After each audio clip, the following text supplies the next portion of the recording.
Hello everyone, welcome to the mains crash course for 67th BPSC by Chanakya IAS Academy।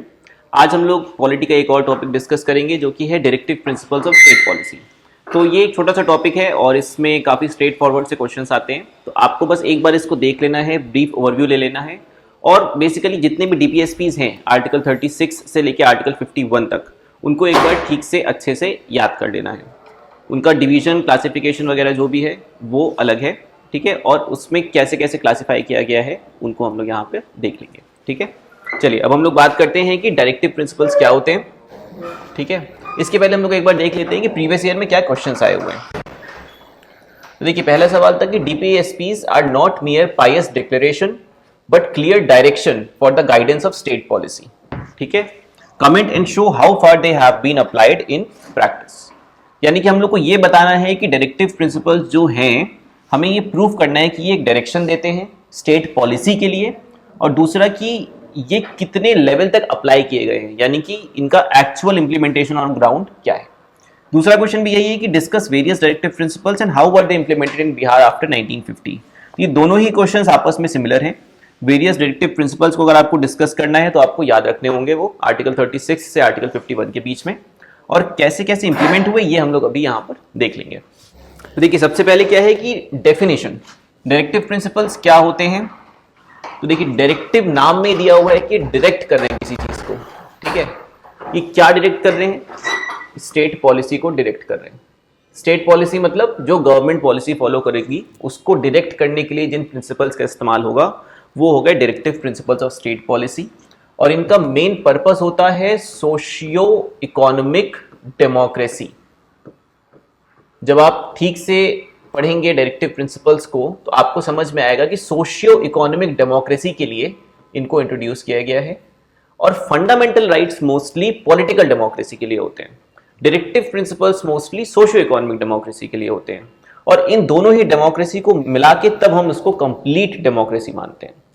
ठीक है, ये हो गया इनकी डेफिनेशन। नेक्स्ट है फीचर्स क्या है डायरेक्टिव प्रिंसिपल्स के। तो देखिए सबसे पहला फीचर जो सबसे इंपॉर्टेंट फीचर है वो है कि आर्टिकल 37 कहता है कि these are fundamental to the governance of the country. ठीक है, और फंडामेंटल टू गवर्नेंस होने की वजह से ही इनका रोल बहुत ज्यादा बढ़ जाता है, और ये एक तरीके से जो भी गवर्नमेंट पावर में आती है उनके लिए एक टास्क होता है कि प्रोग्रेसिवली वो इन डायरेक्टिव प्रिंसिपल्स को इंप्लीमेंट करवा पाए। ये हम लोग आगे भी पढ़ेंगे कि इसका इंप्लीमेंटेशन कहां तक हुआ है, बट यही एक सबसे इंपॉर्टेंट फीचर है कि they are fundamental to the governance of the country. दूसरी एक और बात जो हमें पता होनी चाहिए वो ये है कि ये डायरेक्टली एनफोर्सेबल नहीं होते, यानी कि सिर्फ DPSP में लिखने भर से वो एनफोर्स नहीं हो जाता है। ठीक है, जैसे कि एजुकेशन के बारे में बोला गया था कि एक पर्टिकुलर एज तक के बच्चों की पढ़ाई होनी चाहिए, ये डायरेक्टिव दिया गया है स्टेट को, मगर जब तक हमारे पास रिसोर्सेज नहीं थे तब तक हम उस चीज को कंप्लीटली एनफोर्स नहीं करवा पा रहे थे। बट स्लोली हमने क्या किया कि हमने इसी चीज पे बिल्डअप करते गए फाइनली हमने राइट टू एजुकेशन एक्ट लाए, जिसके थ्रू हमने उस DPSP को कंप्लीटली एनफोर्स करवा लिया एक लेजिस्लेशन बना के। So they are not directly enforceable, but इन पे अगर आप लेजिस्लेशन बनाएं तो ये एनफोर्सेबल हो सकते हैं। ठीक है, ये क्रिटिकल चीज समझना इंपॉर्टेंट है। ठीक है, इसके अलावा हमें और क्या चीज जाननी है इस फीचर्स को। इसके अलावा हमें यह जानना है कि ये एक मॉरल गाइड होते हैं, मॉरल गाइड, और सेकेंडली जो प्रियम्बल की स्पिरिट है उसको ये जस्टिफाई करते हैं। प्रियम्बल की स्पिरिट होती है sovereign, socialist, secular, democratic, Republic, justice, fraternity, equality, ये सारी जितनी भी बातें हैं वो कहीं ना कहीं इसमें निकल कर आती हैं। ठीक है, ये सारे फीचर्स हमें ध्यान रखने हैं। नेक्स्ट है कि इसकी इंपॉर्टेंस क्या आती है। ठीक है, अब देखिए इनकी इंपॉर्टेंस को हम 3 पार्ट में डिवाइड करते हैं, और अगर क्वेश्चन आएगा तो ऐसे ही 3 पार्ट में इसको डिवाइड करिएगा, सोशल, गवर्नेंस और लीगल। ठीक है, सोशल इंपॉर्टेंस क्या है? तो सोशल इक्वालिटी की बात करते हैं, डिफरेंट डायरेक्टिव प्रिंसिपल्स हैं, या सोशल बेटरमेंट ऑफ सोसाइटी की बात होती है ना, जैसे कि हम बोलते हैं कि इंटॉक्सिकेटिंग ड्रिंक्स एंड ड्रग्स, ठीक है, इनको बैन करना चाहिए, या फिर हम एनवायरमेंट प्रोटेक्शन की बात करते हैं इसके थ्रू, या फिर हम विलेज पंचायत्स की बात करते हैं ऑर्गेनाइज करने के लिए लोगों को। ठीक है, यानी कि ये सारी बातें क्या होता है, सोशल एडवांसमेंट ऑफ सोसाइटी के लिए सबसे इंपॉर्टेंट है कि डायरेक्टिव प्रिंसिपल्स को हम लोग प्रॉपर्ली यहां पर फॉलो करें। सेकेंडली इसका क्या है कि इगैलिटेरियन सोसाइटी बनाता है। इगैलिटेरियन मतलब समानता की सोसाइटी। जो काम आर्टिकल 14 to 16 फंडामेंटल राइट्स भी करते हैं, और वो काम यहां पर भी होता है कि एक इक्वल सोसाइटी जहां पे कॉन्सेंट्रेशन ऑफ वेल्थ ना हो। आर्टिकल 39 में बहुत सारी बातें की गई हैं इसके बारे में कि वेल्थ कॉन्सेंट्रेशन नहीं होना चाहिए।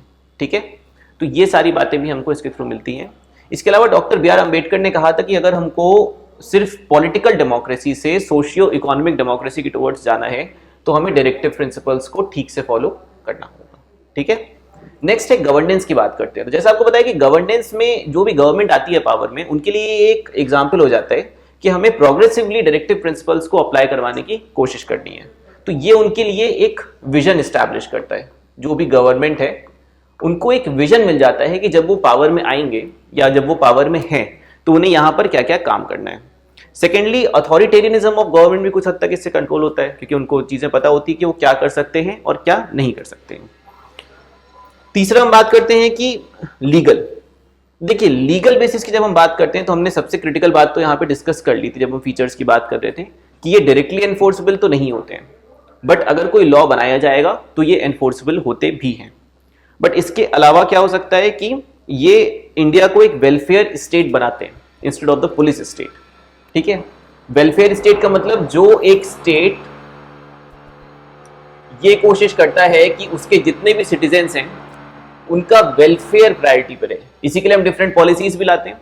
जैसे कोविड के समय पे जब 80 करोड़ लोगों को राशन प्रोवाइड किया गया तो वो हमारा एक वेलफेयर स्टेट दिखाता है। सिमिलरली एजुकेशन अगर सब्सिडाइज्ड है, हेल्थ सब्सिडाइज्ड है, ठीक है, तो ये सारी ही चीजें हम लोग को दिखाती हैं कि हमारा वेलफेयर स्टेट का ओरिएंटेशन है। और ये ओरिएंटेशन क्यों है, वो इसीलिए है क्योंकि यहाँ पे डायरेक्टिव प्रिंसिपल्स को अच्छे से अप्लाई किया जाता है। ठीक है, ये हो गई इंपॉर्टेंस। नेक्स्ट हम आते हैं इंप्लीमेंटेशन ऑफ डीपीएसपीस पे। ठीक है, इंप्लीमेंटेशन ऑफ डीपीएसपीस क्या हो गया कि हमने किस लेवल तक इनको इंप्लीमेंट किया है एक्चुअल सिनेरियो में। तो देखिए, अब आप एक एक डीपीएसपी को लेकर अगर देखते जाएंगे तो आपको एक्चुअल में दिख जाएगा कि क्या क्या डीपीएसपीस इंप्लीमेंट हुए हैं। फॉर एग्जाम्पल, सारे तो हम लोग डिस्कस नहीं करेंगे, बट आपको एक आइडिया मिल जाएगा कि आपको किस तरीके से इस क्वेश्चन को आंसर करना है। तो जैसे एक रिसेंट बात करते हैं कि वहां पे कोऑपरेटिव्स की बात की गई है डायरेक्टिव प्रिंसिपल्स में। आप लोग आर्टिकल्स अपने अकॉर्डिंग चेक कीजिएगा। ठीक है, अब कोऑपरेटिव्स को लेके एक रिसेंट डेवलपमेंट क्या हुआ है, वो है मिनिस्ट्री ऑफ कोऑपरेटिव्स, यानी कि ये डायरेक्टिव प्रिंसिपल्स को एनफोर्स किया जा रहा है। सिमिलरली एक पर्टिकुलर डीपीएसपी है जो विलेज पंचायत की बात करता है, आर्टिकल चेक कीजिएगा। और अब इंडिया में विलेज पंचायत के लिए क्या होता है, यहां पे 73rd और 74th अमेंडमेंट के बाद से इंडिया में इसको 3rd टियर ऑफ गवर्नमेंट बना दिया गया है। ठीक है, इसी तरीके से अगर आप इंटॉक्सिकेटिंग ड्रिंक्स एंड ड्रग्स की बात करेंगे तो बिहार में intoxicating drinks and drugs are banned, है ना। तो ये भी directive principle of state policy को इंप्लीमेंट करने का पॉइंट हो गया। ठीक है, इसी तरीके से आप बहुत सारे डिफरेंट पॉइंट देख सकते हैं, चाहे वो वर्कर्स एंड इंडस्ट्रीज के लिए हो, एनवायरनमेंट के लिए हो, और हर एक में आप इसको अगर करंट अफेयर से लिंक करेंगे तो इन सभी सेक्टर्स में काम किया जा रहा है, इंक्लूडिंग द वर्ल्ड पीस, चाहे इंडिया की फॉरेन पॉलिसी हो। ठीक है, या फिर अगर आप और कोई एग्जाम्पल ले लें तो मिल्स के लिए उस डायरेक्शन में भी काम किया जा रहा है कि उनकी मिल्स कैटल की किलिंग नहीं होनी चाहिए। ठीक है, तो अगर आप इसी तरीके से सारा इंप्लीमेंटेशन देखें तो आपको समझ में आ जाएगा कि क्या क्या चीजें इंपॉर्टेंट है यहाँ पे। फाइनली एक चीज और है कि फंडामेंटल राइट्स वर्सेस डीपीएसपी। तो अब देखिए, यहाँ पे एक फिलोसॉफिकल चीज समझना इंपॉर्टेंट है कि फंडामेंटल राइट्स और डीपीएसपी में इश्यूज क्यों आते हैं। हम लोग ने लास्ट क्लास में भी ये डिस्कस किया था कि फंडामेंटल राइट्स और डीपीएसपी को लेके ही एक बहुत बड़ा इशू आया था चंपकम दोरई राजन केस में। फिर से लिख दे रहे हैं यहाँ पे, चंपकम दोरई राजन केस में। और फाइनली इसी इशू की वजह से हमारे कंट्री में डॉक्ट्रिन ऑफ बेसिक स्ट्रक्चर आया। ठीक है, अगर आपको याद ना आ रहा हो तो आप एक बार जाके पुरानी क्लास देख के इसको रिवाइज कीजिएगा।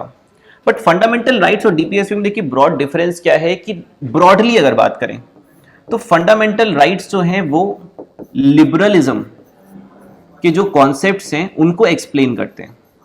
कहीं ना कहीं ये ब्रॉडली लिबरल कॉन्सेप्ट्स को एक्सप्लेन करते हैं, और directive principles broadly socialist concepts को एक्सप्लेन करते हैं।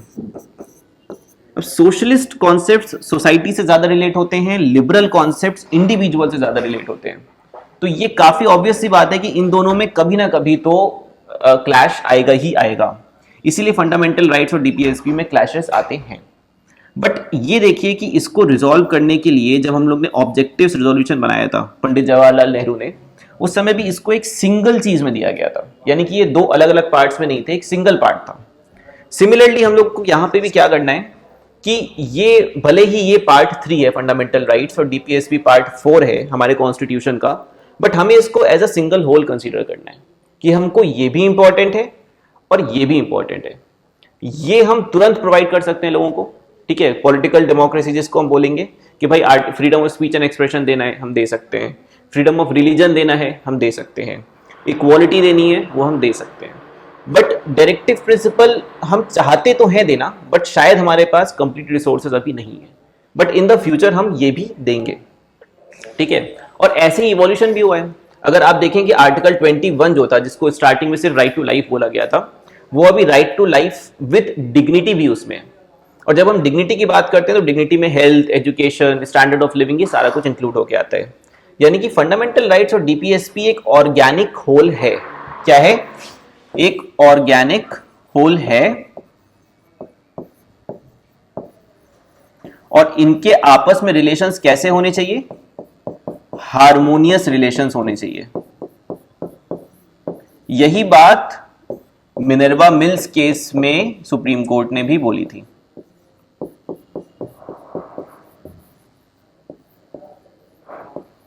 ठीक है, तो अब आपके पास ये सारे पॉइंट्स हैं, सारा फॉर्डर पॉइंट है कि ऑर्गेनिक होल होना चाहिए, हार्मोनियस कंस्ट्रक्शन है, और मिनर्वा मिल्स केस में ये बात बोली गई थी। ब्रॉडली हमारे पास जो भी क्वेश्चंस का डिस्कशन था वो इसी के अराउंड था सारा कुछ, कि फंडामेंटल राइट्स वर्सेस डीपीएसपी और इंप्लीमेंटेशन ऑफ डीपीएसपी। ठीक है, बाकी हम लोग नेक्स्ट क्लास में कुछ डील करेंगे कि इनको किस तरीके से इंप्लीमेंट करना है और फंडामेंटल राइट्स, ड्यूटीज, डीपीएसपी में क्या डिफरेंसेस आते हैं। So thank you for this class, we are done. Don't forget to like, share and subscribe to our channel and press the bell icon to never miss an update.